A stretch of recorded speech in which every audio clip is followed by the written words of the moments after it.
This story reveals how the most dangerous lies aren't the dramatic ones, but the calm, routine betrayals we never think to question, and what happens when the truth finally surfaces. Hey friend, please subscribe. 1 second for you. Big deal for me. I heard the voicemail before I even saw the missed calls. It played by itself. My phone was still connected to the car's speaker system when I turned on the ignition that morning. And suddenly, there it was. Her voice. Oh God. Wait, I think I hit record. Hang up, hang up. Then static. Then silence. Then a man's voice. Not mine. Don't worry, babe. He's clueless. Click. That was it. No name. No context. No number attached. Just that sick, scrambled recording, sitting like a landmine in my voicemail box. I sat in the driveway for a full 5 minutes, frozen, parked crooked halfway across the lawn. My neighbor actually slowed down while jogging to stare at me. I probably looked like someone who just got a call from the morgue. But this wasn't death. Not the kind you can bury. This was worse. It was the beginning of the unraveling. I opened the phone app. 13 missed calls. All from my wife. All within the past hour. And you know what I did? I didn't call back. I didn't even text. I just sat there, hands gripping the wheel like it was going to save me from drowning, and I started sweating so hard my shirt stuck to the back of my neck. Because I just knew, whatever that voicemail was supposed to be, I was never meant to hear it. And the part that scared me the most? They didn't sound scared. They didn't sound panicked, or guilty, or anything remotely human. They sounded casual, almost bored, like this wasn't the first time. I couldn't think. I couldn't even cry. So I drove. Not to work. Not to her. I drove to this grimy diner off the freeway we used to go to during the pandemic. The kind of place with cracked booths and bad coffee that somehow made you feel like life wasn't ending. I sat in the parking lot for 45 minutes, staring at that voicemail, playing it over and over. Like if I rewound it enough times, it might say something different. But it never did. Oh God. Wait, I think I hit record. Hang up, hang up. Don't worry, babe. He's clueless. I wasn't clueless. Not anymore. When I finally checked her location, the pin wasn't moving. She was still in the car. Still parked. In a neighborhood I didn't recognize. A neighborhood 26 minutes away from where she told me she'd be. That's when something strange happened. My own car's dashcam app sent me a notification. She must have accidentally triggered the system when she started the engine earlier. It's an old model, sensitive, and I'd been meaning to reset the motion alerts. But I never did. And now, there was footage. I watched it. And everything changed. The dashcam footage took a moment to load. The app glitched, then froze, like even the technology itself was trying to spare me. I sat there, parked in the back of that diner lot, holding my breath like someone was about to jump out of the screen. And then it started. It was the interior view first, grainy, black and white. My wife, Delaney, sitting in the driver's seat. Hair tied back. Sunglasses on. Calm. Too calm. She kept glancing at her phone, then out the window, then back at her phone. Her fingers tapped the steering wheel, one at a time. Not a song beat, a pattern, like she was rehearsing something. Then, the passenger door opened. A man got in. I couldn't see his face clearly at first, just a hat pulled low, a beard, and this awful sense of comfort in the way he moved. Like he'd been in that seat before. Like he belonged there. They didn't speak right away. No hug, no kiss. Just a pause. Then he reached over and touched her thigh like it was second nature. She didn't flinch. She didn't push his hand away. She smiled. That smile, not the one I got. Hers with me was polite, practiced. This one, it was real. The camera switched angles automatically. External view now. The car pulling out of the quiet cul-de-sac, turning left. I tapped the screen and dragged the timeline forward. 32 minutes of silence. Then the car parked. The angle was blurry, but I could tell it was some cheap roadside motel. One of those places with vending machines bolted to the outside wall and cigarette butts piled under the stairwells. I froze the screen. They didn't even wait. As soon as she shut the car off, he leaned in and said something to her. I couldn't hear it, and she laughed. Not the Sunday hammock laugh. This one was lower, throatier. I'd never heard that laugh in my life. Then they got out, and I stared at the empty car on the screen for nearly 10 minutes like some desperate idiot, expecting them to come back and undo what just happened. But they didn't. They were in that room for exactly 1 hour and 18 minutes. I know because I waited. I needed to see them come back. I needed to see if she looked guilty, shaken, Ashamed. She didn't. She came out adjusting her hair, holding a plastic cup, smiling at nothing. Like she'd just been to a spa. The guy followed behind her, tossing a room key into the trash. Still no kiss. No affection. Just routine. They drove off again. Back to the same drop-off location where the original footage started. And just like that, she was gone. I stared at the playback, blinking, heart pounding, trying to process what I'd just seen. I hadn't cried. Not once. Not yet. But I started laughing. This weird, brittle sound that didn't feel like it belonged to me. Because you know what hit me the hardest? The silence. The way they didn't need to talk. The way everything between them seemed practiced. Rehearsed. Like this wasn't a one-time betrayal. This was a pattern. And I'd only just tripped over the edge of it. I sat there for what must have been another hour before I finally opened her text thread. I hadn't done that yet. I don't know why. Maybe because the video was still deniable.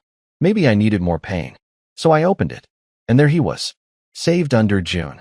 A man, labeled by a month. No last name. Just June. The last message from him?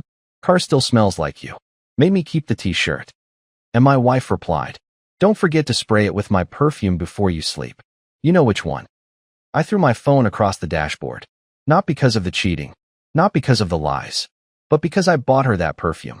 On our 4th anniversary. I didn't confront her. I know that's what a normal person would do. But I'm not normal anymore. I'm tired, jittery, and constantly one bad thought away from spiraling. Instead of calling or texting, I did something quieter and way more humiliating. I waited. She came home that night acting exactly the same. Same tone, same routine, same absent-minded kiss on my cheek like I was a piece of furniture she didn't want to bump into. She asked me if I ate dinner. I said yes even though I hadn't. She told me about traffic. I nodded like an idiot. The worst part wasn't the lying. It was how easy it was for her. That night, while she showered, I sat on the edge of the bed staring at the wall, replaying the name in my head. June. Not a nickname. Not initials. A month. That bothered me more than it should have. People don't name contacts like that unless they're hiding something or unless there are others. July. August. Who knows? When she fell asleep, I grabbed her phone. My hands were shaking so badly I had to sit down on the floor. I knew her passcode. She never bothered to change it because she trusted me. Or maybe because she didn't think I'd ever grow a spine. I searched June. Just that. Dozens of messages loaded. None explicit enough to scream affair if you squinted hard enough. But together? Together they painted something ugly. Inside jokes I didn't understand. References to places I'd never been. Times she said she was busy or running late, lined up perfectly with his messages. Then I scrolled further back and my stomach dropped. There were gaps.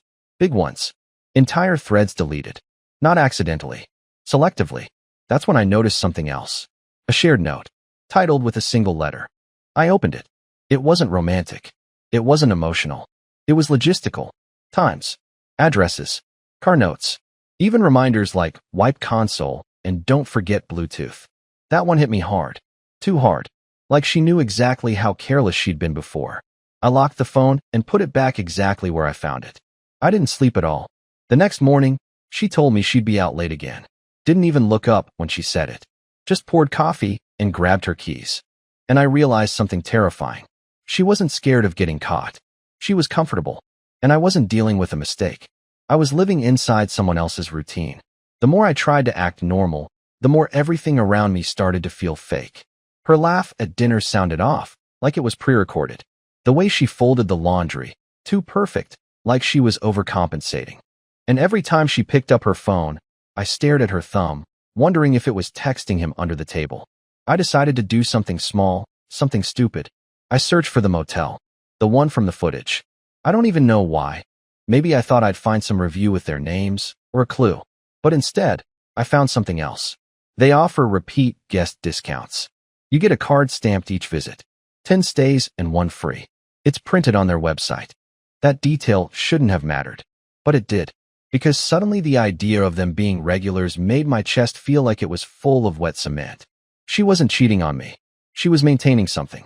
Something that didn't even need excitement anymore. That night, I asked her, casually, how her yoga retreat went. She barely looked up from her phone. Said it was restful. Then she told me the weirdest thing. She wanted to plan a second one. Same place, next month. That's when I knew for sure. She was planning the next session. And now I had exactly 30 days to figure out who the hell June really was. Not the fantasy version. Not the mysterious emoji sender. The real man. His name. His face. His history. Because something in my gut told me that once I knew that part, everything else would come crashing down. And maybe not just for me. The trap was simple, and maybe too obvious, but I didn't care anymore. I needed to see him, June, in real life. I needed a face, not a ghost in texts or a blurred figure in a dashcam video. I knew when she was planning her next retreat, and I had just enough time to prepare. She told me she'd be gone the entire weekend. Same spot, same excuse. And this time, I acted like I believed her. I even offered to pack snacks. I smiled the whole time, and I think that scared me more than anything. How easy lying had become, for both of us. The plan was to follow her, plain and simple. But I didn't want to risk being spotted on the road. So I left early, hours before she did, and parked across from the motel from the footage. I had binoculars, a power bank, energy drinks. I sat there in silence, engine off, radio off, watching every car that turned into the lot. She showed up around 3:40 p.m. I recognized the duffel bag she brought with her. The one I bought her last Christmas because she needed something practical. She looked like she was checking in alone, but I saw it in her eyes. That little flicker of anticipation, like someone walking toward a secret. She got the key. Room 204 again. She went inside. Alone. 10 minutes later, another car pulled in. Not fancy, just a gray SUV. Tinted windows. It backed into a spot near the stairwell. The driver didn't get out right away. He just sat there.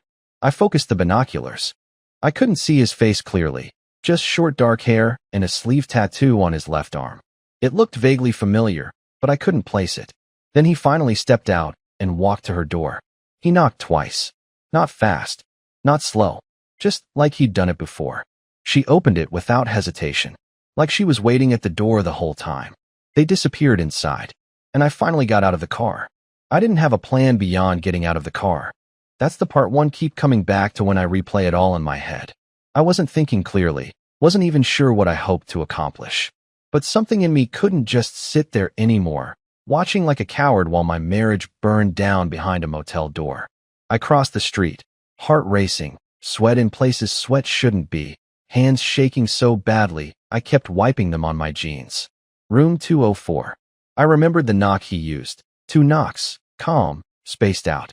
I repeated it, and for a second, I imagined what I'd do if she opened the door. Would she scream? Would she lie? Would she act like I was the one invading her privacy? But it wasn't her who opened it. It was him. And the moment his face came into view, my brain froze. Because I knew him. Not just in a vague, maybe we've met way. I knew him. His name is Curtis. We went to college together. Not best friends, not roommates, but same circles. He dated my lab partner for 2 years. I'd been to his apartment back then. Played poker with him. Took shots with him. He stared at me for half a second like he was trying to remember where he knew me from. Then it clicked, and his face changed. Not with fear, with annoyance. He didn't say, "Hey man," or "This isn't what it looks like." He just said, "Wow, you figured it out." That's all. No shame. No apology. Behind him, I could see Delaney sitting on the edge of the bed, clutching a towel around her chest. She didn't move. Didn't speak. Just stared at me with this look I can't forget. Not regret. Not shock. It was pity. She pitied me. I turned and walked away before either of them said anything else. My legs were barely functioning. I could hear the motel door close behind me. Softly. Like this was a conversation they'd have later, not a disaster that just exploded in their faces. They were so calm. Too calm. And that's when I realized. This wasn't an affair born from passion or desperation. It wasn't wild or messy or even emotional. It was planned. Controlled. Routine. Which meant I hadn't just been cheated on. I'd been managed. Like a problem. Like a deadline. Like a dumb, clueless man they knew would eventually walk into the truth. And now that I had, I didn't even feel like a husband anymore. I felt like a guest in someone else's story. I didn't go home right away. I couldn't.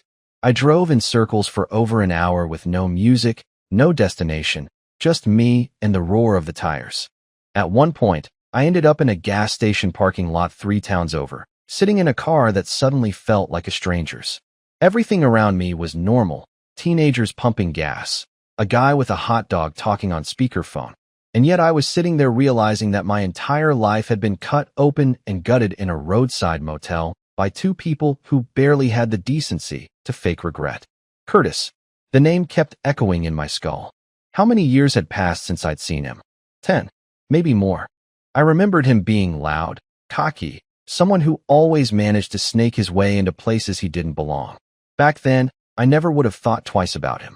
And yet somehow he had found his way into the most sacred part of my life and hollowed it out from the inside, without me ever noticing. When I finally walked through my front door, it was dark outside.